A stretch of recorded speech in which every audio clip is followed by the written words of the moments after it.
बंधु मैंने आज भिडियो रे आमे माने एक गुरुत्वपूर्ण विषय वस्तु उपरे आलोचना करिबा। आज भिडियोटी रे आमे माने जानिबा चलित वर्ष केबेठारु पंचुक व्रत आरंभ हेबाकु जाउछि। भीष्म पंचुक कौन बा पंचुक व्रत कौन, पंचुक व्रतर विशेषत्व कौन रही, पंचुक व्रत आपण केमिति करिवे, कौन रही पंचुक व्रतर पूजा विधि एवं एही पंचुक व्रतरे केउ पांचटी जगार दीप जालिले आपणकर समस्त मनस्कामना पूर्ण होइथाए। ए सब विषय आज भिडियो रे आमे माने आलोचना करिबा। तेणु आपण माने निजर ही फायदा पाई एही भिडियो को थरे मात्र शेष पर्यंत निश्चय देखंतु। तेबे ता पूर्वर भिडियोटी को गोटे लाइक करी चैनल टी को सब्सक्राइब करी दियंतु एवं भक्ति एवं श्रद्धा सहित कमेंट बॉक्स रे जय श्री विष्णु निश्चय लिखंतु। बंधु माने 12 मास मध्यरे एपरी केतेक श्रेष्ठ मास अछंती। सेही श्रेष्ठ मास मानक मध्यरु कार्तिक मासटी अन्यतम अटे। तेणु कार्तिक मासर पुण्य फल समस्त मासर पुण्य फल ठारू श्रेष्ठ अटे। जदि आमको किछि धर्म उपार्जन करिबार अछि, प्रभु श्रीहरि विष्णुकर कृपा प्राप्त करिबार अछि, तेबे कार्तिक मासर व्रत निश्चित रूपरे रखिबार अछि। एही कार्तिक मासटी हेउछि प्रभु श्रीहरि विष्णुकर अत्यंत प्रिय मास। शास्त्र मतरे एही कार्तिक मासरे देवता ऋषि पितृपुरुष माननकु संतुष्ट करिबा पई प्रशस्त अटे। एमानंकर आशीर्वाद को प्राप्त करिबा पई एवं धर्म बल को सुदृढ़ करिबा पई एही कार्तिक मासरे जदि आमे कार्तिक व्रत करूछे ताहा मध्ये हमकु महान फल प्रदान करिथाए। बंधु माने कार्तिक मासर महत्व, कार्तिक मासर विशेषत्व स्कंध पुराण रे अति सुंदर भावरे वर्णना करा जायछि। कार्तिक मासटी आमर जीवन धारा को परिवर्तन करी प्रभु श्रीहरि विष्णुकर चरण कमल को प्राप्त कराई थाए। स्कंध पुराण कहंती समस्त तीर्थर पुण्य फल, समस्त यज्ञर पुण्य फल आमको केवल एही कार्तिक मासरे प्राप्त होइथाए। कार्तिक मासटी हेउछि भगवान श्री हरिंकर अति प्रिय। जो माने पूरा कार्तिक मासर व्रत रखि पारु नाहंती सेमाने एही कार्तिक मासर शेष 5 दिन अर्थात देवोत्थापन एकादशी, बड़ एकादशी, भीष्म पंचक ठारू कार्तिक पूर्णिमा पर्यंत जो 5 दिन रहिला, जहाँकि चलित वर्ष 4 दिन रहुछि। जदि आपण चलित वर्ष एही 4 दिन व्रत रखुछंती तेबे संपूर्ण कार्तिक मासर व्रत सहित एहा समान रहिबो। पद्म पुराण रे सुंदर भावरे वर्णित अछि। पंचुक व्रतटी नवेम्बर 2 तारिख रविवार दिन ठारू आरंभ हेबो एवं नवेम्बर 5 तारिख बुधवार दिन कार्तिक पूर्णिमा दिन एही पंचुक व्रतर समाप्ति हेबो। कारण पूर्वरु भगवान श्रीहरि निद्रा रे थांती। एही एकादशी दिन प्रभु श्रीहरि निद्रा भंग करिथांती, निद्रारु जागृत होइथांती। तेणु एही दिन प्रभु श्रीहरिंकर निद्रा भग्न हेउथिबा कारणरु एही एकादशीर नाम रहिछि देवोत्थापन एकादशी। शास्त्र कुहंती कार्तिक मास शुक्ल पक्ष एकादशी तिथि ठारू पूर्णिमा पर्यंत जो 5 दिन रहिला, एही 5 दिनर व्रत को भीष्म पंचक व्रत बा पंचुक व्रत बोली कुहा जाए। प्रभु श्रीहरि विष्णुଙ୍କ ठारू प्रथमे भीष्म एही पंचक व्रत को पाइथिले। तेणु एही व्रतर नाम रहिछि भीष्म पंचक।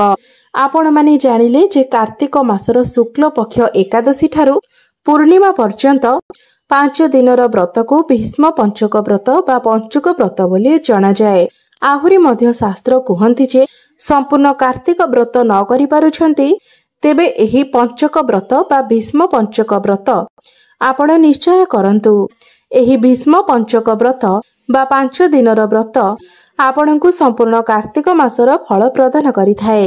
तेबे केमिति आमे पंचक व्रत आरंभ करिबा?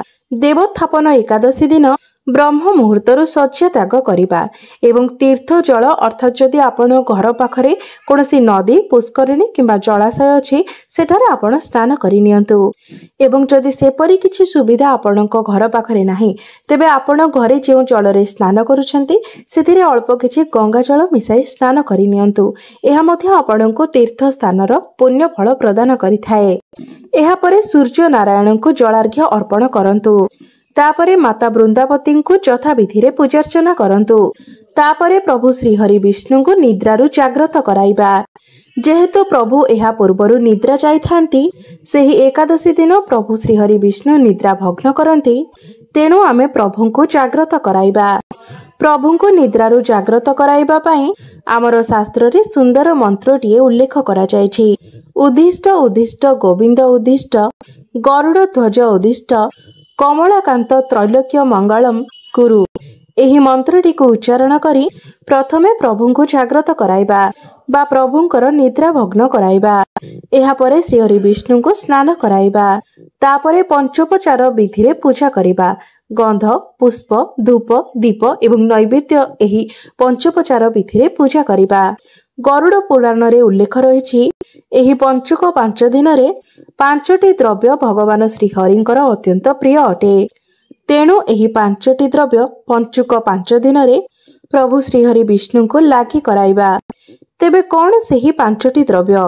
प्रभुंकर अति प्रिय होइथाए पद्म फूल, तुलसी पत्र, सुगंधित चंदन, अगस्ती एवं मालती फूल। एही 5टी द्रव्य आमे प्रभु को पंचुकर 5 दिन रे लागि कराइबा एवं संध्या समय घियर दीप निश्चय रूप रे प्रज्वलन करिबा एवं एही 5 दिन हविष्यान्न भक्षण करिबा उचित। एवं विशेष रूप रे एही 5 दिन जदि आमे ब्रह्मचर्य व्रतर पालन करूछे तेबे एही 5 दिन रे एहा बहुत पुण्यदायक होइथाए।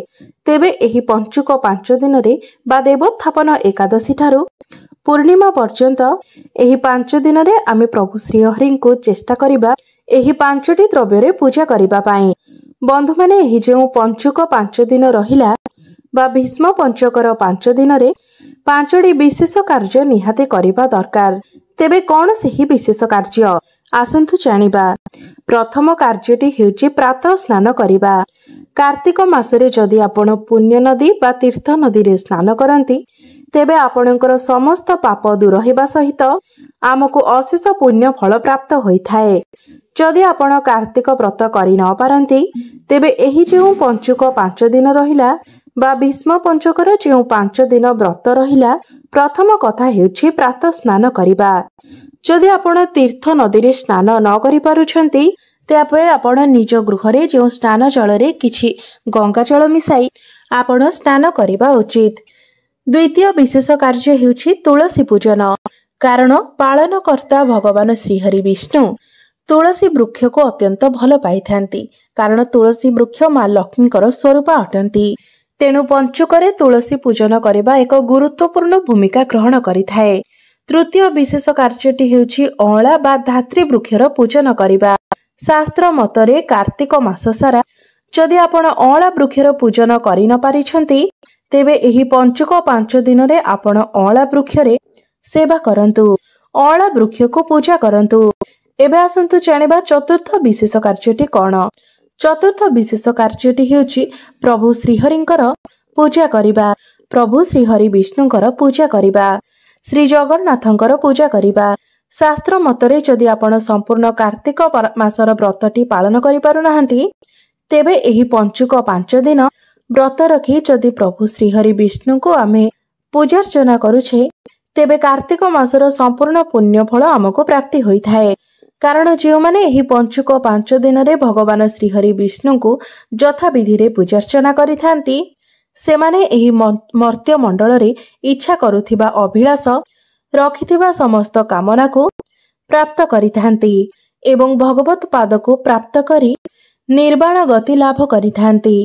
पंचम विशेष कार्यटी हेउछि दीपदान करिबा। शास्त्र मतरे पंचुक 5 दिन रे दीपदान करिबा अत्यंत आवश्यक होइथाए। एही पंचुक 5 दिन रे विशेष करी 5टी जगह रे दीपदान करिबार विधि रही अछि। तेणु एही पंचुक 5 दिन रे 5टी दीप प्रज्वलन करिबा निहाती दरकार।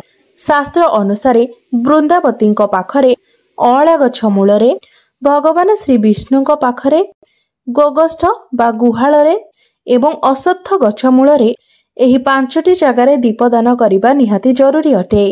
एहा द्वारा आपणको अशेष पुण्य फल प्राप्ति होइथाए। तेबे बंधु माने एहा थिला पंचुक व्रत को नै किछि महत्वपूर्ण कथा।